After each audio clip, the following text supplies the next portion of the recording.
damselfish in the Gulf of Mexico, and a re-examination of the species Stegastes xantharus. So my project was looking at these fish, which are damselfishes, also known as fishes in the family Pomacentridae, and they can be found in tropical and subtropical waters worldwide. And it's pretty obvious here, but these fish are very colorful, and that's generally used as one of the characters for identifying different species. So to give you a little bit of background, here are two different species of damselfish. We've got Stegastes variabilis, which was identified from a Brazilian specimen, and we've got Stegastes xantharus, which was identified from a Cuban specimen. And the reason that these are important is because these two fish were considered to actually be the same species for a very long time. They did have different names, but the names were generally used interchangeably, mostly just based on geographic range. But people thought these were the same. But in 2014, a paper actually suggested that the Brazilian region, Stegastes variabilis, that those fish were actually genetically distinct from all other members of Stegastes variabilis, or Stegastes xantharus. However, that paper only cited one website through personal communication as well as unpublished genetic data. Thankfully, in 2016, another paper went through all of this Pomacentridae species available in Brazil, and they actually created a molecular phylogeny to better understand the relationships between those species, and they actually included Stegastes variabilis. And what this shows is that members of Stegastes variabilis from Brazil are in fact genetically distinct from Stegastes xantharus. These ones down here do say Stegastes variabilis, but classically they should be defined as Stegastes xantharus because they are from the Caribbean region. So that establishes that these are in fact two genetically isolated species. We've got Stegastes variabilis, which is only found in Brazil. We've got Stegastes xantharus, which is only found throughout the Caribbean and the Gulf of Mexico. I'm focusing on Stegastes xantharus. So that was to kind of give you background on how there's already been a lot of controversy in terms of coloration and species identification in relation to Stegastes xantharus. And what I'm looking at is within Stegastes xantharus, there's been observation of two different color morphs. There's the brown color morph, which is found throughout the Caribbean, and there's the blue color morph, which is found throughout Florida and the Gulf of Mexico. And I'm specifically talking about the edge of the caudal fin here and right here. As you can see, one is yellowish brown and one is blue.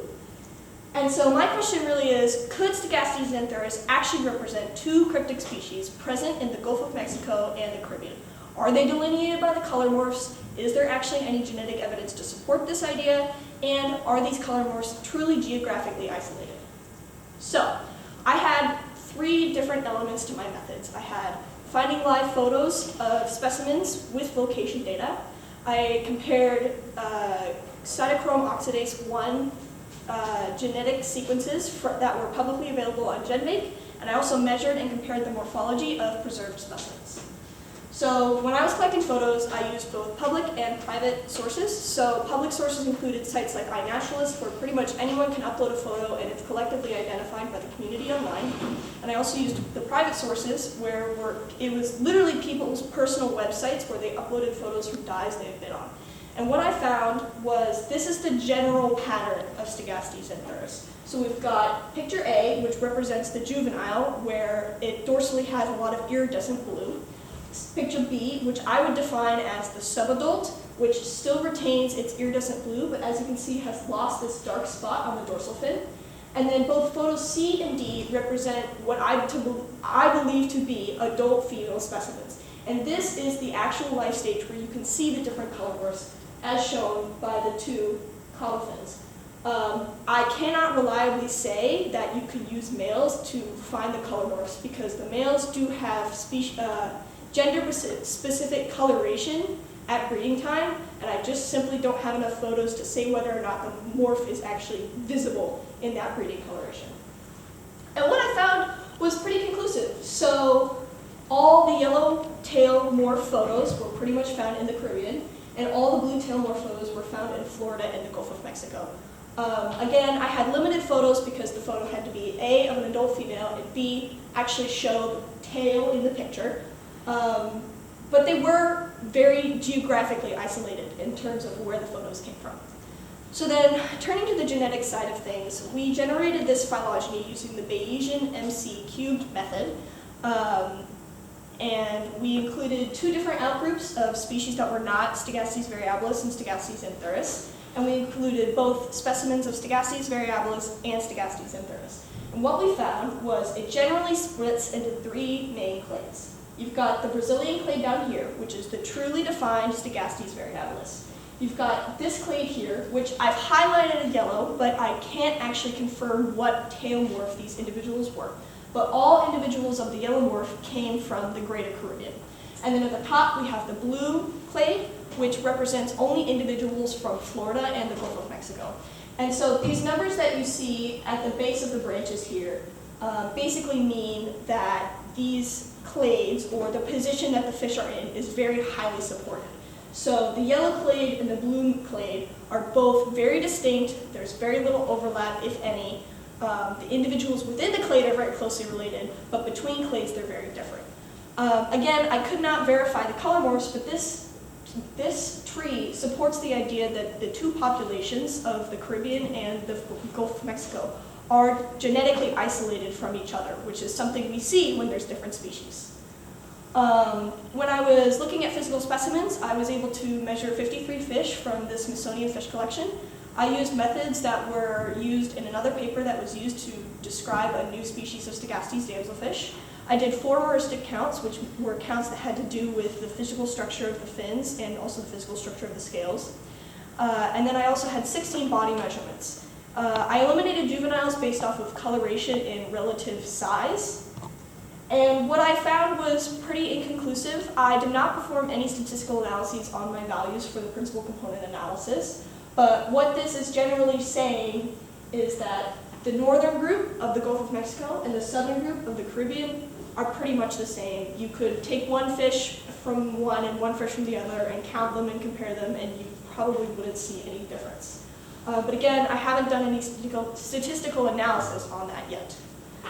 So to put it all together, this is a map that shows both my photographic data and my genetics data. So in circles you have photos, and in triangles you have tissues. And what this is showing is that blue morph individuals and individuals of the Gulf of Mexico clade are isolated from yellow morph individuals and individuals of the Caribbean clade. You can see that even clearer when I draw this little red line. They're very separated. It's a hard cutoff at Yucatan and the Keys of Florida, and they're geographically isolated, which supports the idea that they're different species. And what's interesting about this is we can put it next to what we already know about these Stegastes species. We've got what could be considered a new species, we've got Stegastes xanthoris that covers all of the Greater Caribbean, and then we've got Stegastes variabilis. And what's interesting about these divides is it's something we actually see in other species in the tropical West Atlantic. So for example, we've got this species of surgeonfish, and it had a really similar case where people thought it was a cryptic species just based off of slight coloration differences, and they found that it actually was. And where there's a northern species and a southern species, and they're both geographically isolated. And then here is actually a species, a paper done by one of Luke's other students, where they found another cryptic species within a species of chromis damselfish, again with a northern area and a southern area dividing the two species. And if we put it all together, we see that this is actually a really similar pattern throughout the entire tropical West Atlantic region. Again, giving support to the idea that it's probably likely that this is a cryptic species. The last problem with my project is when Pauly described Stegastes xanthoris, he was not very specific about what the fish looked like. And so it was up to me to figure out which one of the morphs, blue or yellow, was actually a new species. And what we found was, if we looked at photos that were collected from Cuban waters, it completely had just the yellow morph.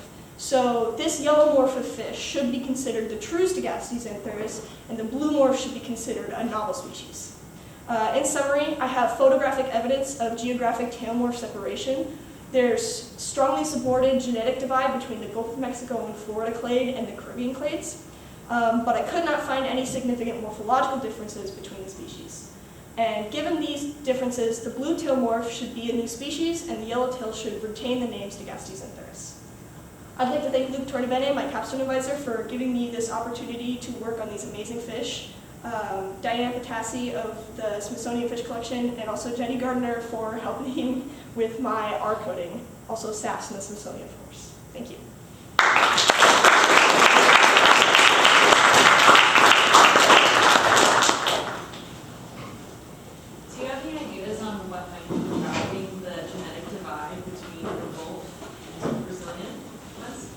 Yeah, so generally I think it's because the Gulf is actually pretty different from the Greater Caribbean. It's got a lot less coral reef, it's a little bit colder, and there's been a couple other papers that have kind of tried to describe those biogeographic regions, and even when they were looking at lots of people's definition of like where the species are, it pretty clearly came out with like there's the Gulf of Mexico and then there's the Caribbean, and they're different and there's very little overlap of species.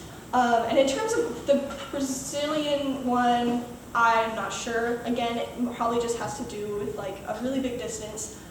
I think maybe it has something to do with the Amazon freshwater plume, which is a really interesting barrier to speciation in that area, but I haven't actually looked into it. Okay, cool. Thank you.